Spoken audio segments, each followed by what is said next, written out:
యేసుని ప్రేమ ఛానల్ కి స్వాగతం. దయచేసి ఈ ఛానల్ ని లైక్ చేయండి, షేర్ చేయండి, సబ్స్క్రైబ్ చేయండి. తెలుగు డైలీ ఆడియో బైబిల్ యెహెజ్కేలు మొదటి అధ్యాయము. 30వ సంవత్సరము 4వ నెల 5వ దినమున నేను కెబారు నదీ ప్రదేశమున చెరలోని వారి మధ్య కాపురముంటిని. ఆ కాలమున ఆకాశము తెరవబడగా దేవుని గూర్చిన దర్శనములు నాకు కలిగెను.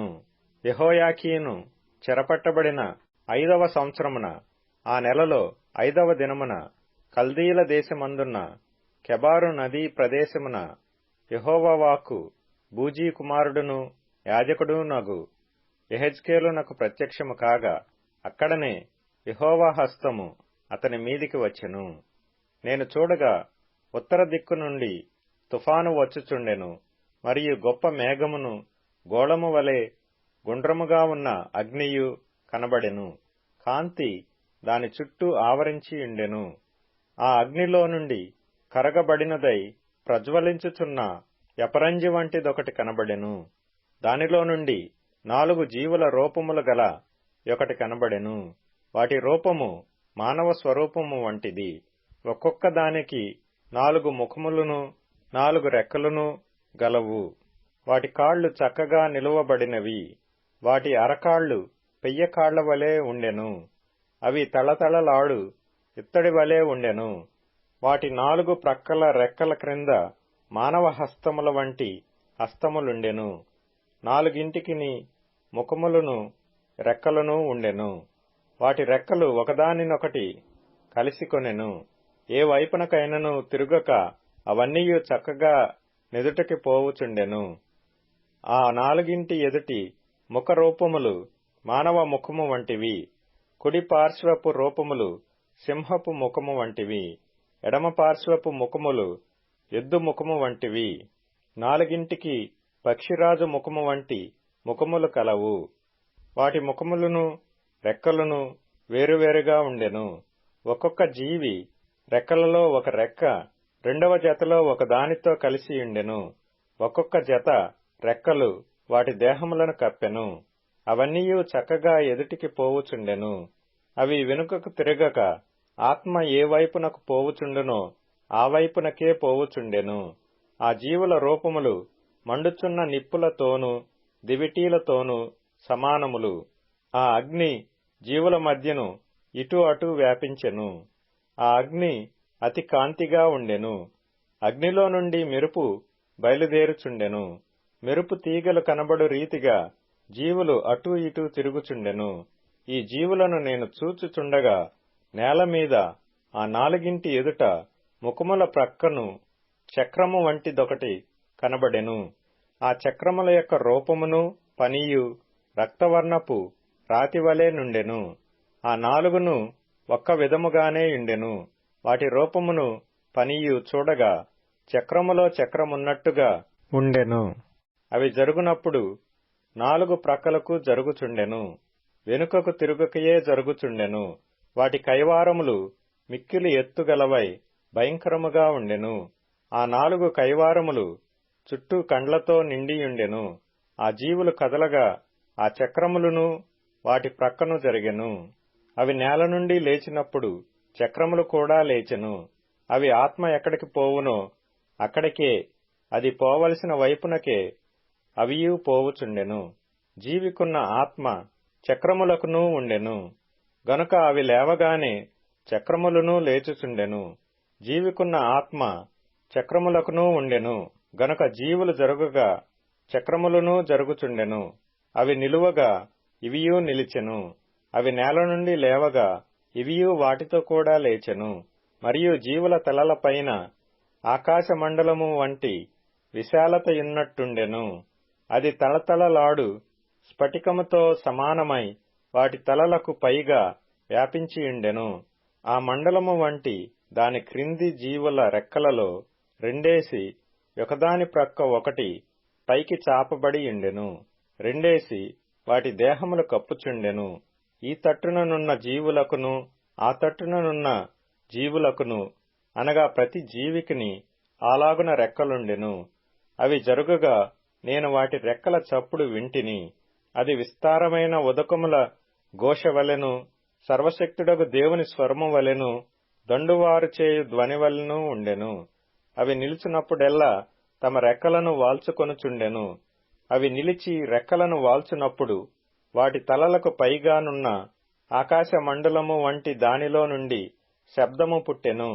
వాటి తలలపైనున్న ఆ మండలము పైన నీలకాంతమయమైన సింహాసనము వంటిదొకటి కనబడెను. మరియు ఆ సింహాసనము వంటి దానిమీద నరస్వరూపియగు ఒకడు ఆసీనుడై ఉండెను. చుట్టూ దాని లోపట కరుగుచున్న ఇత్తడియు అగ్నియు నున్నట్టు నాకు కనబడెను. నడుము మొదలుకొని మీదికిని, నడుము మొదలుకొని దిగువకును ఆయన అగ్ని స్వరూపముగా నాకు కనబడెను. చుట్టూను తేజోమయముగా కనబడెను. వర్షకాలమున కనబడు ఇంద్రధనస్సు యొక్క తేజస్సు వలె దాని చుట్టూనున్న తేజస్సు కనబడెను. ఇది యెహోవా ప్రభావ స్వరూప దర్శనము. నేను చూచి సాగిలపడగా నాతో మాటలాడు ఒకని స్వరము నాకు వినబడెను. యెహెజ్కేలు గ్రంథము 2వ అధ్యాయము. నరపుత్రుడా, నీవు చక్కగా నిలువబడుము, నేను నీతో మాటలాడవలను అని ఆయన నాతో మాటలాడినప్పుడు ఆత్మ నాలోనికి వచ్చి నన్ను నిలువబెట్టెను. అప్పుడు నాతో మాటలాడిన వాని స్వరము వింటిని. ఆయన నాతో ఇట్లనెను, నరపుత్రుడా, నా మీద తిరుగుబాటు చేసిన జనుల యొద్దకు, ఇశ్రాయేలీల యొద్దకు నిన్ను పంపుచున్నాను. వారును వారి పితరులను నేటి వరకును నా మీద తిరుగుబాటు చేసిన వారు. వారు సిగ్గుమాలిన వారును కఠిన హృదయులునై ఉన్నారు. వారి యొద్దకు నేను నిన్ను పంపుచున్నాను. వారు తిరుగుబాటు చేయువారు గనుక వారు వినినను వినకపోయినను తమ మధ్య ప్రవక్తయున్నాడని వారు తెలుసుకొనున్నట్లు ప్రభువగు యెహోవా ఇలాగు సెలవిచ్చుచున్నాడని నీవు వారికి ప్రకటింపవలెను. నరపుత్రుడా, నీవు బ్రహ్మదండి చెట్లలోనూ ముండ్ల తుప్పలలోనూ తిరుగుచున్నావు, తేళ్ల మధ్య నివసించుచున్నావు. అయినను ఆ జనులకు భయపడకుము, వారి మాటలకును భయపడకుము. వారు తిరుగుబాటు చేయువారు, వారికి భయపడకుము. వారు తిరుగుబాటు చేయువారు గనుక వారు వినినను వినకపోయినను నేను సెలవిచ్చిన మాటను నీవు వారికి తెలియజేయుము. నరపుత్రుడా, వారు తిరుగుబాటు చేసినట్లు నీవు చేయక నేను నీతో చెప్పు మాటను విని నోరు తెరచి నేనిచ్చు దాని భుజించుము అనెను. నేను చూచుచుండగా గ్రంథమును పట్టుకొనిన ఒక చెయ్యి నా యొద్దకు చాపబడెను. ఆయన దాని నా ముందర విప్పగా అది లోపటను వెలుపటను వ్రాయబడినదై ఉండెను. మహావిలాపమును మనోదుఃఖమును రోదనమును అని అందులో వ్రాయబడి ఉండెను. యెహెజ్కేలు గ్రంథము 3వ అధ్యాయము. మరియు ఆయన నాతో ఈలాగు సెలవిచ్చెను, నరపుత్రుడా, నీకు కనబడిన దానిని భక్షించుము. ఈ గ్రంథమును భక్షించి ఇశ్రాయేలీల యొద్దకు పోయి వారికి ప్రకటన చేయుము. నేను నోరు తెరవగా ఆయన ఆ గ్రంథము నాకు తినిపించి, నరపుత్రుడా, నేనిచ్చుచున్న ఈ గ్రంథమును ఆహారముగా తీసుకొని దానితో నీ కడుపు నింపుకొనుమని నాతో సెలవీయగా నేను దాని భక్షించితిని. అది నా నోటికి తేనెవలే మధురముగా నుండెను. మరియు ఆయన నాతో ఇలాగు సెలవిచ్చెను, నరపుత్రుడా, నీవు బయలుదేరి ఇశ్రాయేలీల యొద్దకు పోయి నా మాటలు వారికి తెలియజెప్పుము. నీవు గ్రహింపలేని ఏస మాటలు పలుకు జనుల యొద్దకు కాదు, ఇశ్రాయేలీల యొద్దకే నిన్ను పంపుచున్నాను. నీవు గ్రహింపలేని ఏస మాటలు పలుకు అన్యజనుల యొద్దకు నిన్ను పంపుటలేదు. అట్టివారి యొద్దకు నేను నిన్ను పంపిన ఎడల వారు నీ మాటలు విందురు. అయితే ఇశ్రాయేలీలందరూ సిగ్గుమాలిన వారును కఠిన హృదయులునై నేను చెప్పిన మాటల నాలకింప నొల్లక యున్నారు గనుక నీ మాటలు విననొల్లరు. ఇదిగో వారి ముఖము వలెనే నీ ముఖమును కఠినమైనదిగా నేను చేసెదను. వారి నుదురు వలెనే నీ నుదురును కఠినమైనదిగా చేసెదను. నీ నుదురు చెకుముకి రాతి కంటే కఠినముగా ఉండు వజ్రము వలె చేసెదను. వారికి భయపడకుము. వారందరూ తిరుగుబాటు చేయువారైనను వారిని చూచి జడియకుము. మరియు నరపుత్రుడా, చెవియొగ్గి నేను నీతో చెప్పు మాటలన్నిటినీ చెవులారా విని నీ మనస్సులో ఉంచుకొని బయలుదేరి చెరలోనున్న నీ జనుల యొద్దకు పోయి ఈ మాటలు ప్రకటింపుము. వారు వినినను వినకపోయినను ప్రభువైన యెహోవా ఈలాగు సెలవిచ్చుచున్నాడని చెప్పుమని ఆయన నాతో సెలవిచ్చెను. అంతలో ఆత్మ నన్నెత్తుకొని పోగా యెహోవా ప్రభావమునకు స్తోత్రము కలుగునుగాక అను శబ్దమొకటి ఆయనయున్న స్థలము నుండి ఆర్భాటముతో నా వెనుక పలుకుట నేను వింటిని. మరియు ఆ జంతువుల రెక్కలు ఒకదానినొకటి తగులుట వలన కలుగు చప్పుడును, వాటి ప్రక్కనున్న చక్రముల ధ్వనియు గొప్ప సందడి జరుగుచున్నట్లుగా నాకు వినబడెను. ఆత్మ నన్నెత్తి తోడుకొని పోగా నా మనసునకు కలిగిన రౌద్రాగ్ని చేత బహుగా వ్యాకులపడుచు కొట్టుకొని పోయినప్పుడు యెహోవా హస్తము నా మీద బలముగా వచ్చెను. నేను కెబారు నది దగ్గర తేలాబీబు అను స్థలమందు కాపురముండు చెరపట్టబడిన వారి యొద్దకు వచ్చి వారు కూర్చున్న స్థలమందు కూర్చుండి ఏమియూ చెప్పకయు కదలకయు నున్న వాడనై 7 దినములు వారి మధ్య నుంటిని. ఆ 7 దినములు జరిగిన తరువాత యెహోవా వాక్కు నాకు ప్రత్యక్షమై ఇలాగు సెలవిచ్చెను. నరపుత్రుడా, ఇశ్రాయేలీలకు కావలిగా నేను నిన్ను నియమించియున్నాను. కాబట్టి నీవు నా నోటి మాట ఆలకించి నేను చెప్పిన దానిని బట్టి వారికి హెచ్చరిక చేయుము. అవశ్యముగా నీవు మరణమవుదువని నేను దుర్మార్గుని గూర్చి ఆజ్ఞ ఇయ్యగా నీవు అతనిని హెచ్చరిక చేయకయు అతడు జీవించున్నట్లు తన దుర్మార్గతను విడిచిపెట్టవలెనని వానిని హెచ్చరిక చేయకయు నుండిన ఎడల ఆ దుర్మార్గుడు తాను చేసిన దోషమును బట్టి మరణమవును గాని అతని రక్తమునకు నిన్ను ఉత్తరవాదిగా ఎంచుదును. అయితే నీవు దుర్మార్గుని హెచ్చరిక చేయగా అతడు తన దుర్మార్గత నుండి దుష్క్రియల నుండియు మరలని ఎడల అతడు తన దోషమును బట్టి మరణమవును గాని నీవు తప్పించుకొందువు. మరియు నీతిగలవాడు తన నీతి విడిచి దుర్నీతిని అనుసరించినందున నేను అతని ముందర అభ్యంతరము పెట్టగా అతడు మరణమగును. నీవు అతనిని హెచ్చరిక చేయని ఎడల పూర్వము తాను చేసిన నీతి జ్ఞాపకమునకు రాకుండా అతడును తన దోషమును బట్టి మరణమవును. అయితే అతని ప్రాణ విషయములో నిన్ను ఉత్తరవాదిగా ఎంచుదును. అయితే పాపము చేయవలదని నీతిగల వానిని నీవు హెచ్చరిక చేయగా అతడు హెచ్చరింపబడి పాపము చేయక మానిన ఎడల అతడు అవశ్యముగా బ్రతుకును. నీ మట్టుకు నీవును ఆత్మను తప్పించుకొందువు. అక్కడ యెహోవా హస్తము నా మీదికి వచ్చి నీవు లేచి మైదానపు భూమికి వెళ్ళుము, అక్కడ నేను నీతో మాటలాడుదునని ఆయన నాకు సెలవిచ్చెను. నేను లేచి మైదానపు భూమికి వెళ్ళగా కెబారు నది దగ్గర యెహోవా ప్రభావము నాకు ప్రత్యక్షమైనట్టు ఆయన ప్రభావము నిలువబడి నాకు ప్రత్యక్షమాయెను.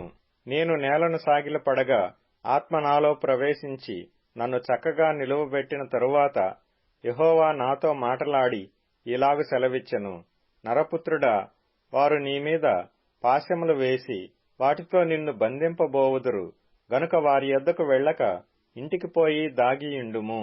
వారు బహుగా తిరుగుబాటు చేయువారు గనుక నీవు మౌనివై వారిని గద్దింపకయుండునట్లు నేను నీ నాలుక నీ అంగిటికి అంటుకొనజేసెదను.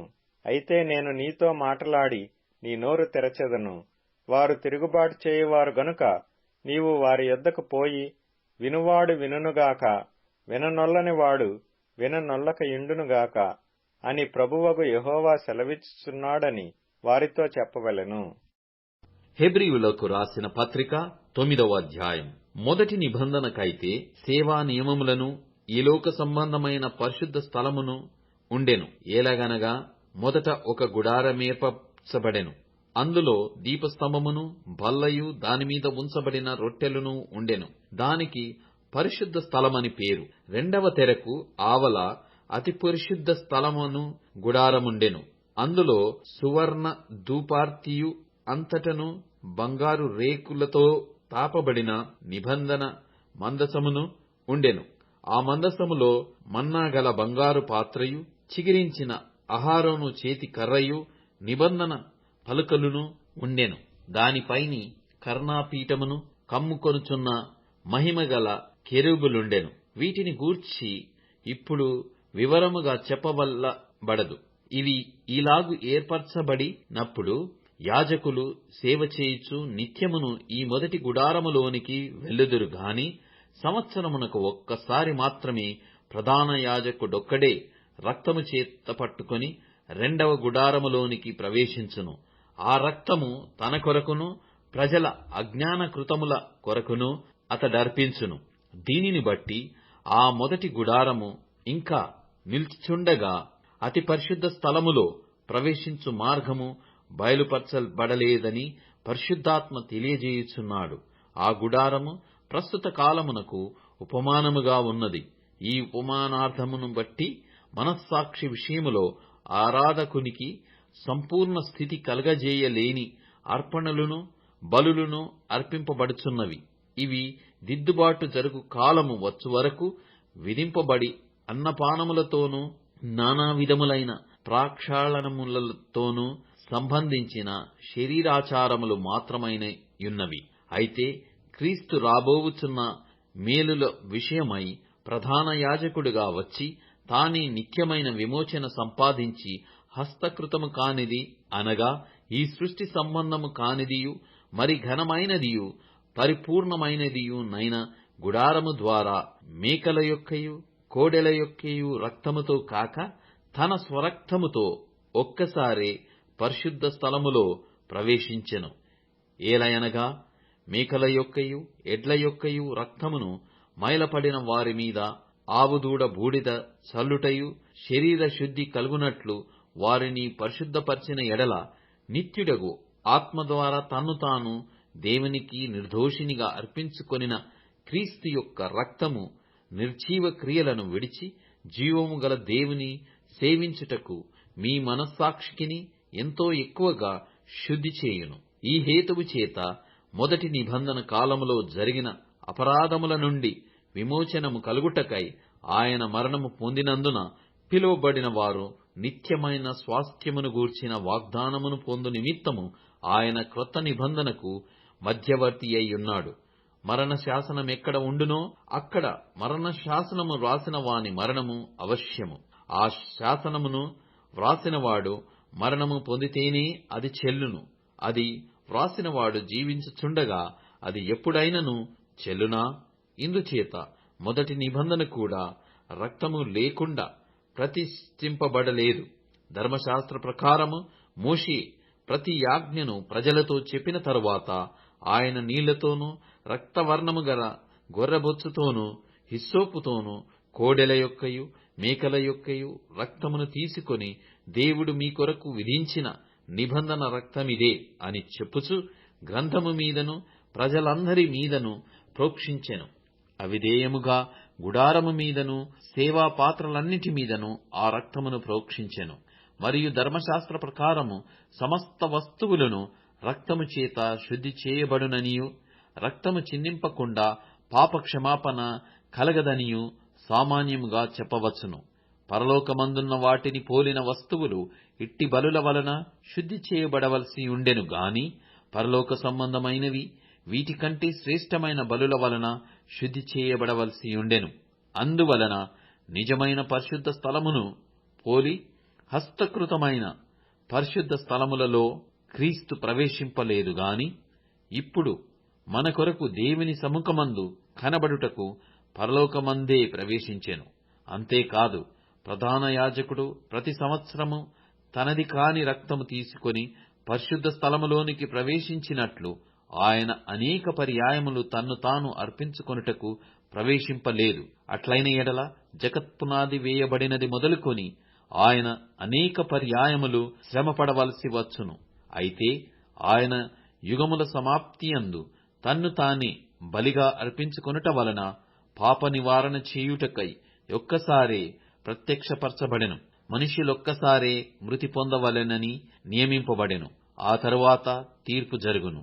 అలాగుననే క్రీస్తు కూడా అనేకుల పాపములను భరించుటకు ఒక్కసారే అర్పింపబడి తన కొరకు కనిపెట్టుకొని యుండువారి రక్షణ నిమిత్తము పాపము లేకుండా రెండవసారి ప్రత్యక్షమగును. దయచేసి ఈ ఛానల్ని లైక్ చేయండి, షేర్ చేయండి, సబ్స్క్రైబ్ చేయండి.